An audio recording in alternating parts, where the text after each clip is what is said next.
the game MVP was Joel Embiid, but the comeback MVP was Captain America. LeBron James was the MVP. But if you're who won that game for them? Which Bron. play? Bron. Absolutely. Okay. Y'all Absolutely, Bron won that game for them. That's the story of my life. No respect, no respect, no respect, no respect, no respect, no respect, no respect, no respect. I'm just quite here to get some respect. When discussing the history of basketball, there's tons of talented players, highly skilled players, who could pass, shoot, rebound, who could do it all. But looking at each era, there's really only a select few players from every era who not only were highly talented, but were box office must-see TV and could light you up on any given night. Ahead to Curry. Curry sets, fires, puts it up. Bang! Steph Curry from way downtown. Now, of course, Steph nowadays, he's 36 years old, not really at his apex, his peak, or his absolute prime, but still a phenomenal player. And like we saw versus France in the Olympics, this guy time and time again turns back the clock and puts on a show. As in the fourth quarter versus France in a nail-biting game, what did Steph Curry do in the final 3 minutes? 12 points, 4-4 shooting, all the shots being threes, 1 steal, and was a plus 11. And looking outside of Steph, his teammates, they counted for only 4 points and 1 made field goal. Long story short, Steph in the fourth quarter carried this team to a victory and bailed out everyone. And the crazy thing for Steph, 48 hours earlier, did the exact same thing versus Serbia, and versus France somehow topped that. I mean, these two fourth quarters from Steph, absolute brilliance and an all-time performance.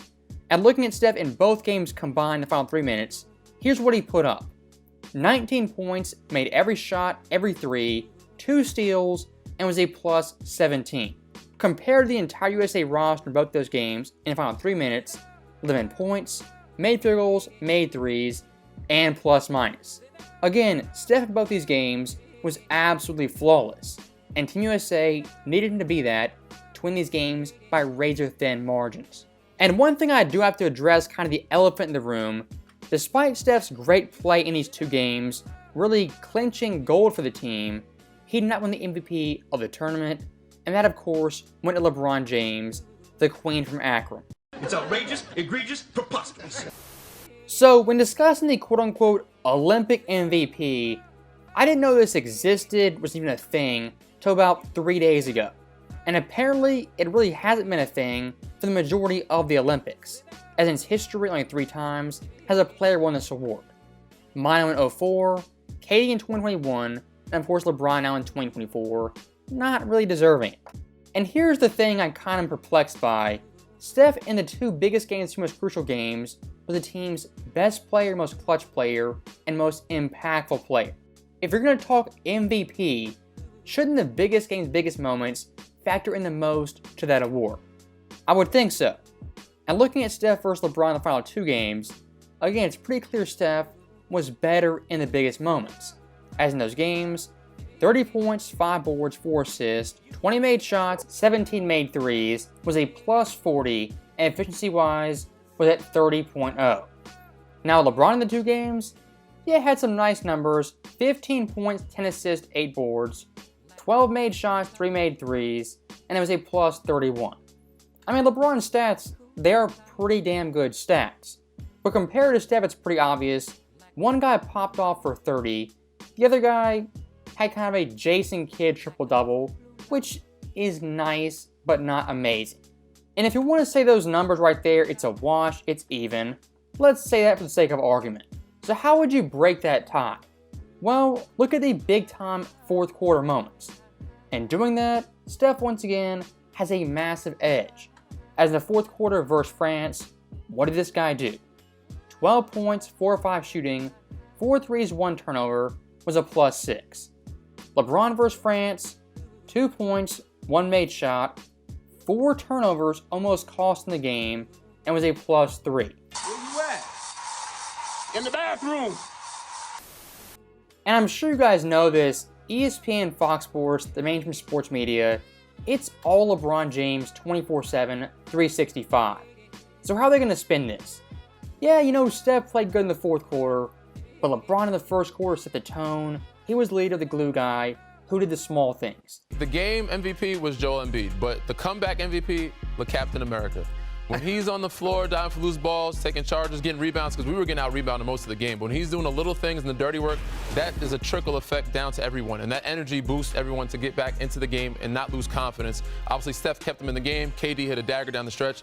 But the Captain America led the charge in the comeback. What? What an idiot. So turning off that idiocy, let's say the fourth quarter, it isn't everything. Well, even with that being said, Steph versus Serbia in the first quarter set the tone from the jump and kept USA alive. As the end of the first quarter, it was 31-23 in Serbia's favor. Now for Team USA, there's 23 points. Steph Curry had 17 of them. Shooting-wise, missed 2 shots, and from 3, had 5 makes. The rest of the team had 6 points total, 1 of 7 from the field, and 1 of 3 from deep. The only reason this game was close, even competitive, and USA had a chance for a comeback was because of Steph Curry in the first quarter, keeping them in the game. And here's the kicker, Steph in this game didn't just start it, also closed it. As in the fourth quarter, in the final 3 minutes, had 7 points, the dagger 3, and the game-icing free throws. And here's the most damning graphic of all. In the games versus Serbia and France in the final 3 minutes, here's Steph versus LeBron and their overall play. Steph Curry, 19 points, 100% in the field, 100% from 3, and was a plus 17. LeBron James had 2 points, 1 and 2 shooting, 0 made threes, and was a plus 14.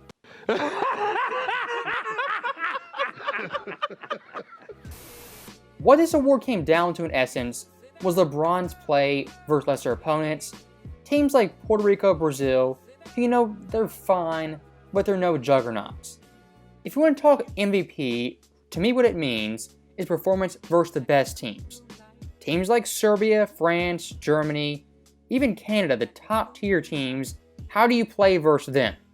If I had a vote, it's Steph 1, Jokic 2, couldn't care about the rest of them. And one more thing I do want to touch on, speaking of the media, you have someone like Paul George, an active player, saying LeBron James, not Steph Curry, was later the comeback versus Serbia in the semifinals. But if you're... Who won that game for them? Which Bron. play? Bron. Absolutely. Okay. Y'all Absolutely, Bron won that game for them.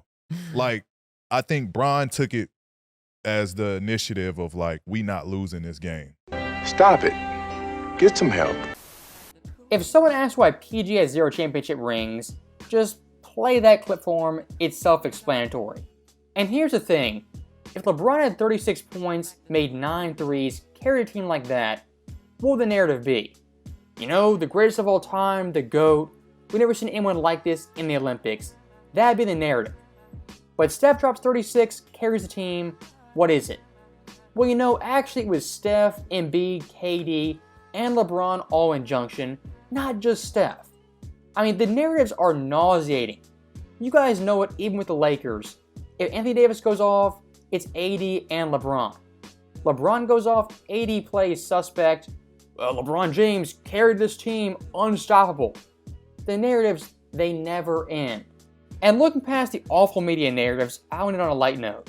Steph this year in 2024 had his Kobe 08 moment. As in USA needed him most, he stepped up at the big shots and came through for his country.